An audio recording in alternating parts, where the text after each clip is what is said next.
everybody. Welcome to episode 4 of Morning Lumber Gaming Podcast. I am BMAC, and today we got Mr. Peter Pan back on the podcast. So, today we're going to kind of go over some Season 2 expectations, maybe some quality of life updates that we're kind of looking for, and go through a couple different things here. Pete, how you doing today? Good. How you doing, Brian? Good as always. All right, so let's jump into it. So, let's talk first about bugs and glitches. I think this is kind of like a big one that everyone has really been frustrated by, especially when you're getting to the last couple circles. Um, you're opening up a chest, things are falling through the floor. You're dropping a huge sack of cash for somebody, falls through the floor. Ammo boxes, armor plate boxes, anything you can think of, just going through the floor, really kind of screwing up a lot of what your end game is. What are your thoughts on that one? Uh, I mean, it's clear as day. Like I've ran into pretty much all those issues. I actually ran into one last night, or the night before. We were all playing with me, you, Nate, and Wex. Getting stuck behind a tree and not being able to get out of the tree. I got stuck in a tree, and the only way out was to like kill myself. So that was pretty frustrating. Um, I mean, overall, I think it's gotten better since day one, but it still needs improvements. And I mean, realistically, we have 2 weeks because they're not going to drop anything until the season two update. Do you think that they're going to clean up a lot of these issues during season 2, or do you think it's still going to keep going? I mean, after the season was it season one or season one reloaded, they updated like 80 bug fixes. So I think seeing how the community has been going about like giving them feedback, I honestly think they're going to have a huge amount of hot fixes coming in. I don't see why they wouldn't, considering the fact that they went from 480 players on launch on Steam down to 120,000 Yeah, as of now on Steam. that's a significant drop, and I think that's definitely going to be hurting them a lot more because have you noticed that, during the beginning they were really quick on fixing XP updates to keep people from hitting 250 super quick, but then whenever you have issues like dev errors or just general quality of life updates, Mhm. non-existent. It's crazy to see like the rise and fall of this game so quick because the development team behind this is just not doing anything about it. It's crazy to think this is what's going on. They're more concerned about dropping new packages in the store and coming out with raids that are going to last you all of like maybe an hour, just to have fun with, but that's it. I think actually like we had a surprise update like a day or two ago. And I saw on Reddit it was like 800 like 500 megabytes we had, and people on Reddit are complaining because after that update they are crashing. They can't even play the game. They can't launch it. Um, and it's just it's really unfortunate. Like personally, me, I'm not getting a dev error message, but there's been times over the past month in multiplayer where I get no warning and it just crashes. It turns off. Doesn't even freeze. The game just turns off, and I have to reload it. And Yeah, it's nothing's more frustrating than when you're, in DMZ or you just finally bought your loadout, which takes forever in Warzone, and then the game just crashes. It's crazy, and yeah, especially after DMZ when you're, just lost, your primary loadout, you just lost all the stuff you're grinding for. It baffles me that things are going this way. But I do think I'm hopeful, and I really hope they do something in season 2 because something needs to be done to fix a lot of these issues. Um, so jumping on to the next topic here. So me and you have been stuck at level 250 for a long time now. I remember when we did the first episode, we were there. We were there, and this was about a month ago, maybe more than that. It has at to least at least and a almost be half. 2 months now. Yeah. And Realistically, we should be at like 500 by now. we'd probably be way past that because Yeah. me and you both bought the Vault Edition. We had all that additional XP on top of all the weapon XP. And Hmm. it's crazy to think that, you paid all that additional money for something that you might have used to get to somewhere as quick as possible. There was And no point. what was the point? Yeah. I probably was better off not doing the Vault Edition and still would have been capped. Yeah, it's crazy that they really didn't come out with any kind of up the cap of the levels or anything, I don't know. It just seems like we would have been at prestige like 20 by now, from how much we play. But Like I said, I just think their timeline is how it's always been. They do a season one update, they do little tiny fixes if needed, if it's an emergency, and then the reloaded update, and then the following one. Those are your major intervals. So we're not going to see anything, like I said, till February 1st. There's nothing we can do. He's just going to have to play like this. That's basically the only reason I'm playing multiplayer, too. yeah, luckily we don't have much longer to wait. So hopefully, No. like I'm saying, it's hopefully these issues are fixed. But um, Apparently, a new Resurgence map, too. the what was that? Apparently, a new Resurgence map is coming season 2. So what do you think on that? I think it was revealed that I think a lot of people thought it was going to be Castle. I don't know if that was confirmed or not. That's still going around. They said something about like a Japanese themed Resurgence map. Oh, it's all over Twitter. Um, Obviously, I'm not going to share any images because, God forbid, we don't need to be DMC'd.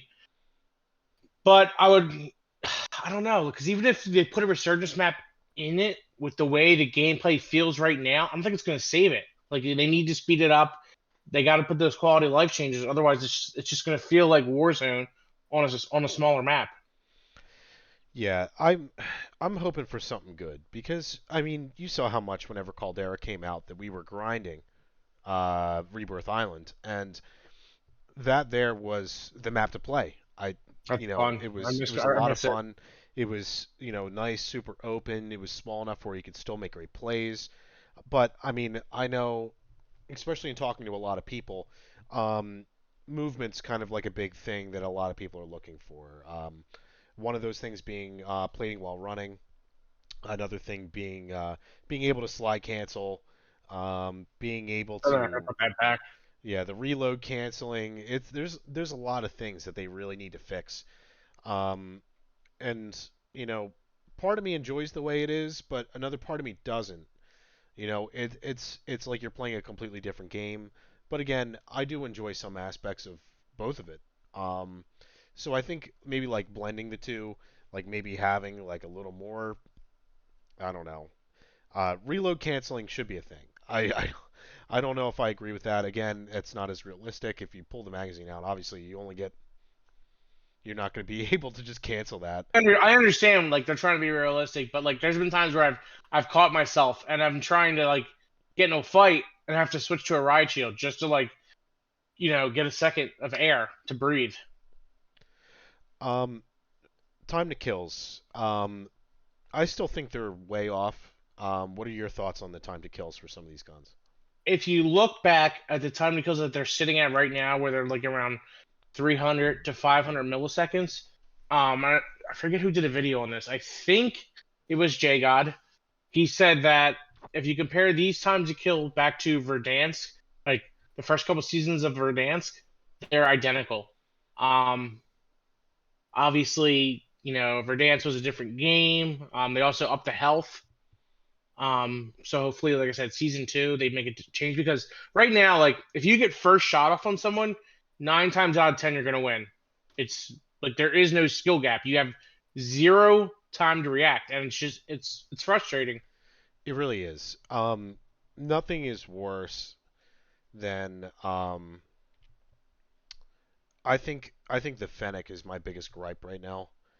Um, Whew. that thing, even then, I mean, I found that the Chimera does pretty well with countering that at least a little bit. Um, Hmm.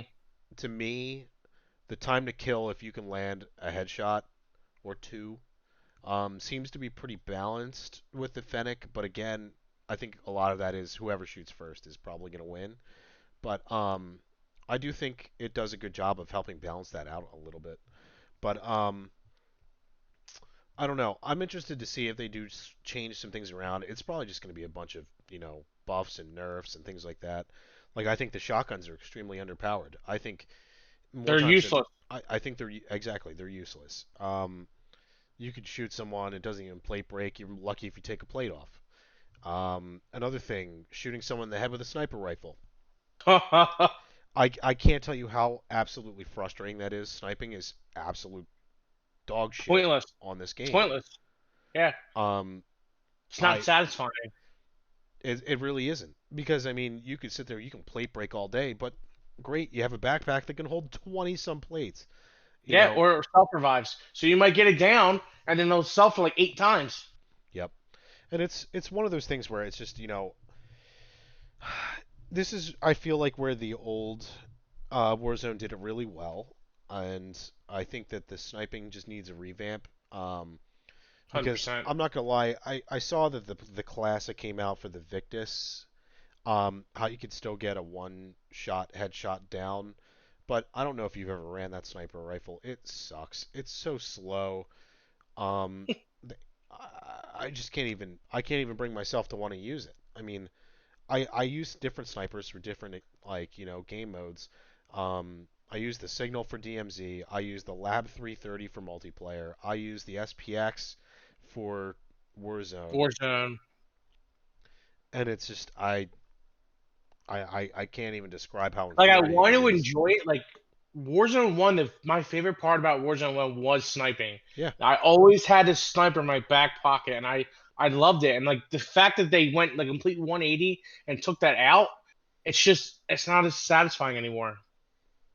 yeah, it's definitely tough. Like I remember how exciting it was to use that what was it, the SPR whenever Car it first 98. or yeah, the Car 98 and it was the SPR that came out late that had the really high bullet velocity on Verdansk, right? If I remember That correctly. that and no, it was that one and the Swiss. Yeah, the Swiss. Well, the Swiss was with Caldera, wasn't it? That came out late. Yeah. Well, that was in Cold War. Cold War. Yeah. Yeah, I don't know. I'm just that is like one of my biggest gripes is just not being able to down someone with a headshot. I mean, half the time, I mean, someone taps you once when you're using a sniper rifle, the flinch is so ridiculous. You You can't counter. you won't be able to counter, and it's I don't know. That to me is just a little annoying, but um I'm sure they're listening to us though on Twitter. I'm sure they see it all on social media. I'm sure they do.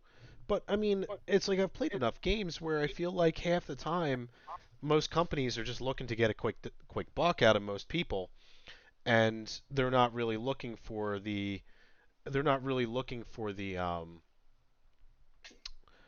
quality of life fixes that the players need to really keep continually playing the game. But again, I mean, Call of Duty's been around forever, so I'm sure they'll end up doing something. Is it going to meet the expectations? I don't think so, but I think they'll at least get somewhat close, but we'll see. So let's talk about stats. That's another What's one. that? Warzone wins. Um, there's no way of tracking this. I honestly still don't think multiplayer stats, your KD, is even still accurate. I really don't think it is. Let alone Warzone wins. I know like they should be able to go back and pull all the wins that you had, but again, I still don't think it's right. Um, 3.5 years. You had 3.5 years of development cycle, and you couldn't even have stats ready to go in 3.5 years. Now, don't get me wrong. I'm not a game designer. I'm not an engineer, so I don't know how hard it is. But it should have been one of their main tasks. yeah, you'd think it would be because I mean, I'd hope that they went through and tried to figure this shit out before they went ahead and just started like kicking this game off because I mean, like I get like you want to get a game out, you want it to be good, you want it to be everything like everyone likes and I think they really missed the mark with trying to get the right stuff out. Um and I think that they really need to fix that ASAP also. I realize that is such a small detail, but a lot of people care about that. Yeah, Being able to track wins because I mean, that was like one of the big things. Like you can go into the old Warzone, you can filter down who had the most Warzone wins out of everyone in your friends list, and you can't even do that. and it was It's day one they had it. that was day one. So I mean, I don't know. That's kind of something big. I think they really need to fix, especially stat tracking against your friends and stuff like that. Don't get me wrong. There's parts of the game that are extremely polished. Like the campaign was amazing. Um, but Other areas could use some polish. Yeah. Um, Uh, airstrikes. These things, I feel like half the time you can find kill streaks so a lot. easy. Hmm. Um, I think they finally nerfed the cluster mine a little bit, which is Hmm. good because that was frustrating. You get hit with one mine, you're down. I think it takes like two now to actually down you, which Hmm. is kind of nice because I mean that was oof, Brutal. run into a building, you're dead. The bomb drones are out, thank God. That was The heavy also chopper. the heavy chopper. There was just way too much stuff in there that was able to just ruin your day, man. It was I don't get it, but I'm glad at least some of the stuff is either removed or nerfed. Airstrikes are another one. I feel like every bag you go into has some kind of kill streak, especially airstrikes. And I'm still getting the old same thing from Warzone 1 where you're getting killed through like three floors of a building. I Or no notification No sometimes. notifications. That's another one. That one's a little annoying. Um, Sometimes when you're landing in, you don't even know that you just landed into a airstrike or a mortar strike. I Yeah. But um I honestly think seeing how low their numbers went, because we're just talking about Steam. We're not talking about Battle.net. We're not talking about console numbers. But if you're seeing a trend of over 300,000 drop on Steam, it's got to be happening everywhere else. yeah, And it's with that much drop, I think there's going to be, they know they have to make big changes for season two. They have to. yeah. Like I think right now is really a crucial time. Like I know at least I remember looking somewhat recently. I don't see any other big games really coming out at the moment, but I think if another game like a big one was coming out right now, like something like Apex level or something For Battlefield, and, Battlefield, yeah, I feel like there would be an absolute exodus. Um, and I think be it would kicking be the pants for them. yeah. And I think a lot of people would be moving away from this game. Um, or at least maybe until season 2, but I'm not sure, but if Dead Drop was probably launching right now, I bet you a lot of people would probably be leaving. But I'm interested in that. Doc's been coming together. yeah, It's looking good. yeah, we'll see. We'll see when that comes out. I think a lot of people are going to want to play just because it's Doc's game. I think if it was any other game, I think a lot of people would have looked at the beta right now and just have been like, Yeah. eh, like it looks like just some basic shooter. But I think it's just because it's Doc's game. I think a lot of people are going to want to play it. But all right. So to leave this off, what are your top five primaries you would be using right now? Like top Oh, five primary guns. sure they're gonna get nerfed. One RPK, hands down number one primary. Number two, I'm gonna go the TAC V. It's pretty hard to control. I think I gotta touch my sensitivity down a little bit. Follow that off by the TAC 56. It's consistent, a little lower damage, but it hits well enough. That's three. Four, I'm gonna go with the AK-74U. Okay. That rips. And the last one on the list, I'm probably gonna go with um the Vaznev 9K. Like if I'm running sniper support, like a sniper in my back pocket, I'm running the Vaznev or the That's good. Lockman sub. Nice. So That's a good you? choice. Um, I'm thinking one has to be the Kastov 762. Hmm. That one's been a favorite for a little while. That one does really well. I think it hits hard. It's pretty accurate. I like using that gun. Two is going to be the Raw for me. I think that gun hits super hard. It's really accurate. I'm enjoying that one. So I've been using that, and I've been running a weird class. I've been switching it up. So three for me is the Chimera. Hmm. Um, I'm really enjoying that one. Um, it hits just as hard as the Fennec. I don't know if the time to kill is there as much, but again, if you can land a headshot or two, the thing is awesome. Um, so I've been running the Rawl and running the Chimera and picking up additional assault rifle ammo as I go. That one, like that setup, it's kind of slow, but it's a lot of fun. Um, Four for me is probably going to be the TAC V. I like that gun. It hits really hard. It's like a truck. It really does. Again, like you were kind of saying, the recoil it's all right. It's manageable, but I Your don't. mouse and key. Yes, but I mean, I feel like when you're stretching out to farther range, the gun is worthless to me. Sure. But Up to I like mean, it might maybe not be the. 60 meters. It's decent. Yeah, I like it for close range, and I like it for mid-range fights. But again, you can still get the same thing out of the cast-off, so. Eh. 5 for me is gonna be the. I gotta go with the SPX. That's another big one I'm using. Um, I do really love that sniper, and I think if they do end up having the one-shot downs with a headshot, I think that sniper is gonna be king for Warzone. Um, They're probably going to do it off distance, like they did in Warzone One. If I had to guess, I hope so because I mean they need that's to do something something. better than nothing. Yeah, yeah. Hopefully, we'll see some changes in season two because again, I think there just needs to be something done, especially at least to make snipers somewhat relevant. So, cool. I think that about covers it for today. Yep. Well, Pete, thanks again for giving us some sweet Modern Warfare updates and your thoughts on some of the stuff they've been doing. So, hopefully, we can revisit whenever season two gets closer, and maybe we can talk a little bit more about when they confirm some updates and go from there, and maybe we can show some images and things like that. I will also next time we come around, I'll be reviewing The Last of Us. Stay tuned, folks. That's tonight. All right. Cool. All right, guys, thanks again for tuning in for episode 4 of Morning Lumber Gaming Podcast, and we'll catch you on the next one.